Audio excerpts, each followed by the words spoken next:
ஆடி மாதம் அப்படின்னாலே அது அம்பாளுக்குரிய மாதம், தெய்வங்களுக்குரிய மாதம்.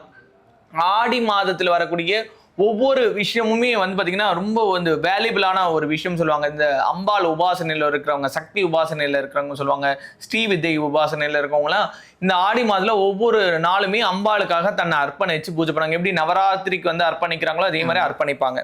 ஸோ ஆடியில வந்து காற்று அடிக்கும், மழை பெய்யும், அதுக்கப்புறம் வந்து பாத்தீங்கன்னா அம்மை சிக்கன் பாக்ஸ் இந்த மாதிரி விஷயங்கள்லாம் இருக்கும், கூடு ஊத்துவாங்க, இந்த மாதிரி நிறைய சிறப்பு அம்சங்கள் இருக்கு. ஸோ அந்த மாதிரி சிறப்பு அம்சங்கள் நிறைஞ்ச இந்த மாசத்துல அமாவாசை அப்படின்னாலே பித்ருக்களுக்கு உரிதான ஒரு நாள் அப்படின்னு நம்ம எடுத்துக்கிறோம். அந்த நாள் வந்து சூரியனும் சந்திரனும் ஒரு சேர நிற்கக்கூடிய அந்த இதுல பூமியில இருள் விழும். அந்த இருள்ல அந்த இதுவாகும். நம்மளோட முன்னோர்கள் மட்டும் இல்ல, இறைவனே அந்த நாள்ல தர்ப்பணம் கொடுத்திருக்காரு. இதுக்கு ஒரு எடுத்துக்காட்டு சொல்லணும்னா, பஞ்ச பாண்டவர்கள் அமாவாசை தினத்துல தான் வந்து பலி கொடுத்தா அவங்க ஜெயிப்பாங்க அப்படின்றத வந்து வச்சிருக்கிறாங்க. ஆனா வந்து பாத்தீங்கன்னா அதை வந்து கௌரவர்களுக்கு வந்து இவர் வந்து சொல்லிடுறாரு, சகாதேவன் வந்து ஜோதிடம் பார்க்கும்போது சொல்லிடுறாரு. அதனால என்ன ஆகுதுன்னா, தர்மனும் மற்ற மீதி எல்லாம் வந்து என்ன பண்ணாங்க, கிருஷ்ணா நீ என்னை காப்பாது. எப்பயுமே காக்கும் கடவுள் யாருன்னா பகவான் ஸ்ரீ நாராயணன் தான்.